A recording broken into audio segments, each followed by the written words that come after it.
De quoi je me mêle sur rmc.fr et 01net TV. François Sorel. Merci d'être avec nous. De quoi je mêle toute l'actualité des nouvelles technologies. Aujourd'hui, on va parler d'un monsieur qui a complètement bouleversé les télécoms en France, qui nous a permis aussi de gagner en pouvoir d'achat. Il s'agit de Xavier Niel, qui de temps en temps est l'invité de quoi je me mêle, mais aujourd'hui, on va s'intéresser en fait à un livre qui vient de sortir, que voici, La Voix du pirate, écrit par en fait deux collègues journalistes, et j'ai le plaisir d'avoir avec moi à mes côtés Emmanuel Paquette. Bonjour Emmanuel. Bonjour François. Tu es le co-auteur donc de ce livre, oui, avec Solveig Goodluck qui a écrit ce livre à tes côtés. Hein. Écrire un livre sur Xavier Niel, c'est compliqué aujourd'hui. C'est quelqu'un d'assez secret malgré tout. Hein. Alors oui, c'est quelqu'un de secret, c'est quelqu'un qui n'aime pas beaucoup qu'on entre dans sa vie privée. Alors une biographie, ça veut dire entrer dans la vie privée d'un personnage, c'est expliquer d'où il vient, ce qu'il a construit et puis où il veut aller. Donc effectivement, c'est des choses qu'il apprécie généralement peu. Et puis il y a des frontières qu'il n'aime pas du tout qu'on dépasse, notamment qu'on vienne parler de ses enfants, de sa compagne. Donc on a essayé de faire ça de manière dans le respect le plus possible de ces contraintes-là. Dans un premier temps, on est resté un peu undercover. On n'a pas voulu trop dire qu'on faisait une biographie de Xavier Niel parce que par le passé, il nous a bloqués à différents moments quand on a voulu faire des portraits de lui dans la presse. Et puis finalement, au bout d'un moment, il s'est un peu ouvert. Il nous a dit qu'il était prêt à nous recevoir en off et qu'il avait donné l'autorisation aussi à son père de nous recevoir, à sa sœur de nous recevoir. Donc on a pu voir sa famille et on a été assez surpris. Donc on pense qu'on est tombé aussi à un moment où il le souhaitait. Il souhaitait avoir une biographie de lui et je pense à un moment aussi où ses plus grosses affaires judiciaires étaient derrière lui et qu'il avait soldé pas mal de choses et donc il pouvait vraiment se tourner maintenant sur l'avenir et notamment l'école 42 et l'Italie, enfin voilà, tous les grands projets de Free aujourd'hui. Qu'est-ce qu'il a pensé du livre? Parce que j'imagine qu'il a lu... Alors on lui a envoyé, nous aujourd'hui on n'a pas eu de retour en direct. Retour encore, d'accord. On a eu un petit retour indirect. Je crois, si j'ai bien compris, qu'il a trouvé la biographie honnête, donc nous ça nous convient. Alors je sais que Xavier Niel regarde souvent De quoi je me mêle. Il écoute, donc voilà, ce livre... Alors, pour être honnête, je l'ai reçu hier, j'ai pas eu le temps de le lire véritablement, mais je l'ai parcouru. Mais c'est un personnage qu'on connaît bien, qu'on suit depuis des années, hein, toi et moi, qui a révolutionné énormément de choses dans les télécoms. Hein. La première box triple play, c'est lui. Il a inventé l'Internet illimité. Il a inventé aussi des forfaits à 2 €. D'ailleurs, c'est incroyable cette histoire de Free Mobile qui, jusqu'au dernier moment, ça a été très compliqué hein, pour lancer Free Mobile. Surtout ce tarif de 2 € qui était même pas crédible auprès de l'équipe de Xavier Niel, hein, parce qu'au départ, ça devait être un tarif à 9,90 €, je crois. Enfin, il y avait toute une histoire comme ça. En fait, c'est Rani Assaf, le directeur technique, qui est toujours dans l'ombre. Hein, c'est un personnage qu'on voit relativement peu.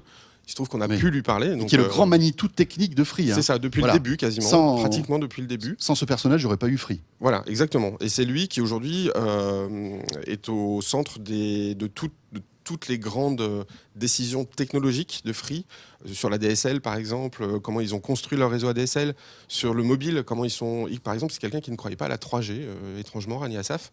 Maintenant, il est converti totalement à la 3G et maintenant à la 4G. Maintenant à la 4G, oui. Voilà, donc c'est quelqu'un qui travaille énormément, une capacité de travail énorme, et c'est vrai, c'est le seul qui puisse tenir tête aujourd'hui à Xavier Niel au sein de Free. Ils peuvent de temps en temps même avoir des engueulades assez homériques tous les deux. Et en plus, effectivement, lui ne croyait pas aux 2 €, il était plutôt sur du 9,99 €. Et c'est Xavier Niel qui a imposé le 2 €, un peu comme à la manière du thé que vous mettez dans de l'eau chaude en disant ça va infuser, les gars, attendez, ça va venir, vous allez comprendre. Laissez-vous du temps, on va en reparler. Et donc de réunion en réunion, l'idée a fait son chemin et finalement le 2 € s'est imposé. Voilà, parce que derrière le 2 € se cache après l'abonnement à 19,90 €, hein, si on veut passer à la vitesse supérieure.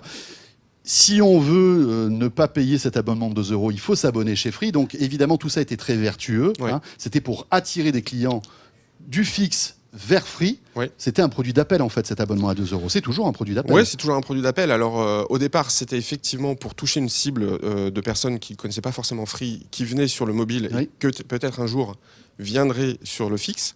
Et là, aujourd'hui, le staff de Free nous dit qu'il y a un niveau de conversion qui est relativement élevé.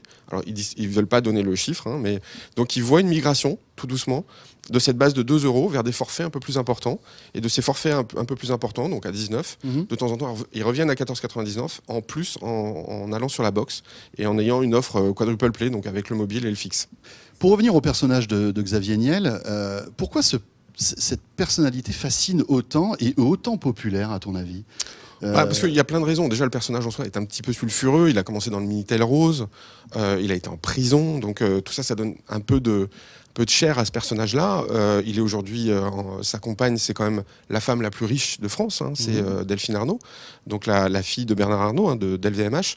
Donc, il y a quand même toute une histoire de l'ascension de ce personnage-là de Créteil, qui était issu d'une famille relativement moyenne, modeste même. On peut dire qu'il est autodidacte. On peut dire qu'il est autodidacte et qui en fait montre que l'ascenseur social, en tout cas pour lui, a fonctionné, puisqu'aujourd'hui il fait partie des plus grandes fortunes françaises. Mais lui aujourd'hui considère que cet ascenseur social-là est un peu cassé. Et c'est pour ça qu'aujourd'hui il s'investit dans l'école 42 par exemple. Il veut donner la chance qu'il n'a pas eue à d'autres pour pouvoir effectivement trouver peut-être demain de futurs Xavier Niel qui pourront prendre sa relève. Et puis très vite, Xavier Niel a eu cette force. Il s'est mis dans la poche, entre guillemets, tous les geeks qui voulaient véritablement tester des innovations, payer le bon prix pour le bon service. C'est vrai que nous, on le voit aujourd'hui sur 01net TV ou même à RMC, quand on parle de Xavier Niel et quand on le reçoit, on a une audience énorme. C'est quelqu'un qui fédère énormément d'audience. Oui, parce que lui-même est un techos, entre guillemets. Je pense que ça doit être le seul dirigeant des télécoms qui met les mains dans le cambouis, qui connaît les composants électroniques, qui connaît les prix des composants électroniques. Quand il parle de sa Freebox, il sait, alors peut-être plus maintenant, mais il sait quels sont les composants qu'il y a à l'intérieur, etc. Par exemple, sur la dernière Freebox, c'est lui qui a demandé de rajouter un lecteur de DVD Blu-ray. Alors qu'on savait pas, il y avait, je pense encore à l'époque, la bataille des standards au moment de la conception entre le HD-DVD et le Blu-ray.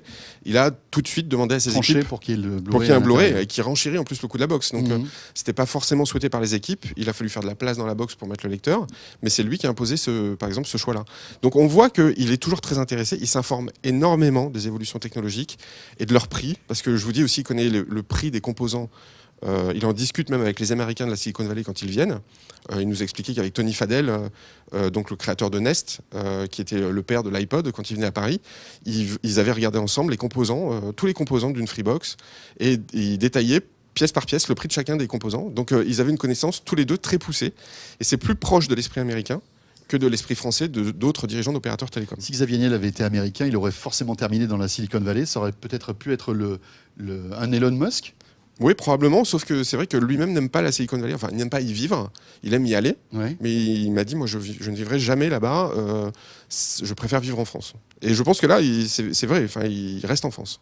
On parlait tout à l'heure des box, qui sont toujours, on le sait, conçus par Xavier Niel et son équipe, ce qui est unique.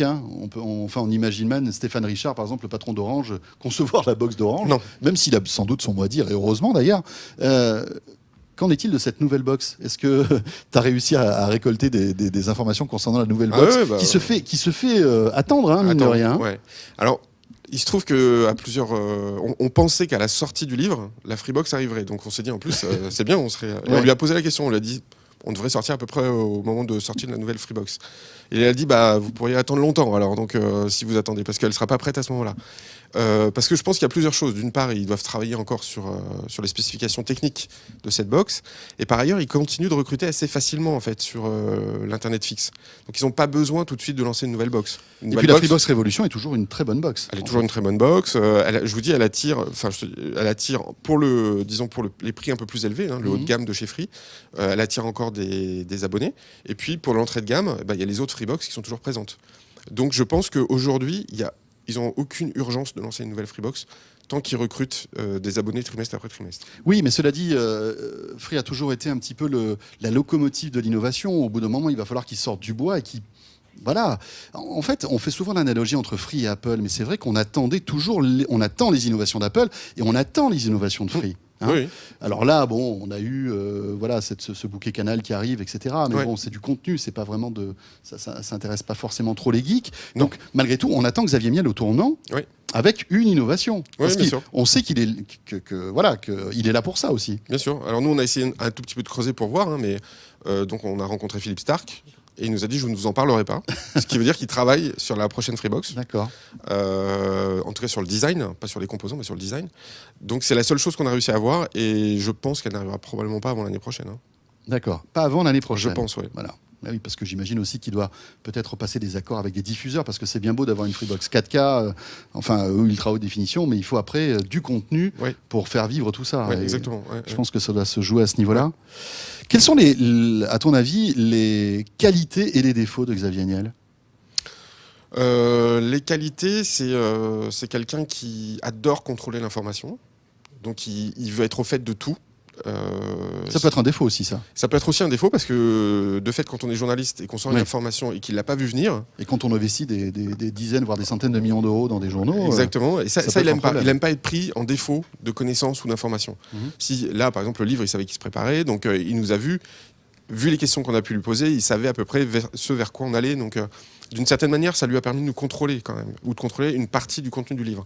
Donc ça lui convient, c'est son jeu à lui. Il aime être... autour de la table, celui qui mène le jeu. Et quand il perd un tout petit peu la main, ça c'est quelque chose qu'il déteste. Et là, il peut devenir un peu violent et caractériel, là, pour le coup. Donc ça, c'est une qualité, de vouloir contrôler l'information, enfin de savoir ce qui se passe, en tout cas, d'être le plus souvent informé de tout ce qui se passe. Après, quand des choses lui échappent, la réaction qu'il peut avoir, là, pour le coup, ça serait plutôt un gros défaut. Oui. C'est quelqu'un qui peut être très caractériel et soupolé. Oui, assez violent parfois, non ? Très violent. Bah, ma consoeur Solveig a été attaquée en justice. Tout à fait. Moi, j'ai eu quelques heurts par le passé, mais tous les journalistes télécoms, à un moment ou à un autre, se sont heurtés à Xavier Niel au téléphone. On a téléphone. l'impression qu'il s'agit, non ? Je ne crois pas. Non, parce que moi, j'ai eu encore quelques... Non, je pense pas. Je pense qu'il y a moins d'enjeux maintenant en France, parce qu'il est quand même bien établi, bien assis. Il y a peu de chances qu'un jour Free meure, alors que ça a pu lui arriver par le passé à plusieurs reprises. C'est une société qui a frôlé quand même la mort. Hein. Donc c'est vrai que de ce point de vue-là, l'enjeu n'est plus là. Mais il y a encore des enjeux de croissance, et notamment l'international. L'Italie demain, d'autres pays sans doute après-demain. Et même lui, à titre personnel, il est chez Monaco Télécom, il est en Suisse avec Salt. Donc il commence aussi à se diversifier. On se demande si un jour, il ne va pas revendre Monaco Télécom ou Salt à Free, pour en plus remonter au capital d'Iliad. Donc tout ça, c'est des choses, c'est des puzzles qui sont en train de se mettre en place, des petites pièces un peu à droite, à gauche. Et on sent qu'à un moment donné, tout ça va se mettre en place et qu'il a un schéma en tête, là pour le coup, dont il n'a pas voulu nous parler. D'accord. Il y a une dualité entre à la fois un autre grand Manitou des télécoms, Patrick Drahi, et Xavier Niel, qui, alors, n'ont pas du tout le même parcours, mais qui finalement, on a l'impression, ont plein de points communs. C'est-à-dire qu'ils veulent véritablement créer un empire des télécoms. Oui. Hein. Il y a une dualité entre eux ? Oui, alors il y a une première opposition, c'est que le premier se construit par la dette, et il rachète à chaque fois donc à prix très élevé des opérateurs existants. Ces opérateurs existants, il essaye de les gérer au mieux en coupant dans les coûts pour augmenter la rentabilité et rembourser les banques. Ça, c'est Patrick Drahi, donc c'est quelqu'un qui utilise le levier de la dette depuis très longtemps. C'est une grosse différence avec Xavier Niel. Deuxième différence avec Xavier Niel, c'est un homme qui vient du câble. Quand Xavier Niel est venu du réseau France Télécom, ADSL, la fibre de cuivre, la paire de cuivre. Donc, c'est pas les mêmes technologies. Xavier Niel a jamais vraiment cru au câble, quand Patrick Drahi, lui, y a cru. Donc, on voit que, malgré tout, l'un y a pas cru, l'autre y a cru, et finalement, les deux arrivent à se faire une place sur le marché français. Oui, c'est mais peut-être par la des fibre chemins optique différents. aussi qui va peut-être les probablement aussi, finalement. Ouais, exactement. Ouais. La fibre optique qui est le prochain virage, effectivement, du très haut débit.